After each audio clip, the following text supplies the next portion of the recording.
This is Kyle with Network Essentials, and today's technology tip is on the effective use of email. And when I started researching this topic, I started researching successful people and how they were able to be so productive, and it kind of surprised me. I think the first thing that they do is they track their time daily, whether it's on paper. I use a software that is called Rescue Time. And Rescue Time for me is great because it tracks everything that I do while I'm on the computer. It analyzes how I use my time while I'm on the computer. It also shows me the most productive times and the most distracted times of my day, so I'm able to make adjustments. The next thing which shocked me, I spent about 36% of my time daily on messaging. So clearly was using way too much of my day, not being productive, answering emails, and it led me to feel like being a slave to email. So I was able to make some changes based on some of the patterns and habits of successful people. First thing that I do now is I don't check my email all the time. I have 4 times during the day which I check my email.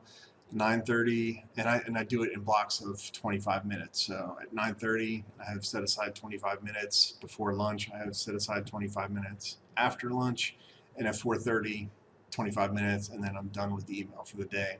This helps me control how I interact with messaging. It still allows me to get what I need to get done, focus on the things that I need to do, and I feel much more productive. Um, 24 hours is an acceptable amount of time to respond to an email. Most people still want a response in 15 minutes or less, but you're not being rude by as long as you're replying within 24 hours. The other thing that I found was beneficial was that I never am distracted when I'm engaged with other people, feeling like I need to be looking at my email while I'm talking with other people. I don't think there's much more rude than engaging with somebody in a conversation. They can't keep their face out their cell phone. And the other thing is that when I get home, my cell phone's away. I have more time to engage with my family, spend with the children, and I feel much more engaged at home. The other couple tips that I'd like to talk about is actually the alerting that we all have turned on, dings that you get when, hey, I've got a new email message, or the alerts that pop up from Outlook saying, hey, I've got a new email message.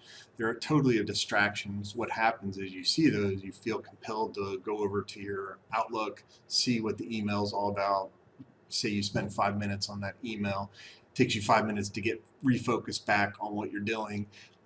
So it's totally a distraction. So turn off all the alerts, turn off all the dings, and that's going to help you just in general. The other piece that I'd like to share is when you are using Outlook, open it up, use it for 25 minutes, 40 minutes, however long you determine your block of time to deal with email is, and then close it down. You only need it open when you're using it. Otherwise, again, it is a distraction. Well, hopefully that part of this series will help you be more effective. It has helped me be productive. And the next one that I'll be doing is actually going to show you some tips and tricks that I use in Outlook to deal with email, make it much more effective. And just in general, I get about 400 emails a day. And with those blocks of time, I'm able to efficiently use and deal with the amount of email that I have coming in. So hopefully this has been helpful for you, and look for the next series that should be coming up shortly. Thank you.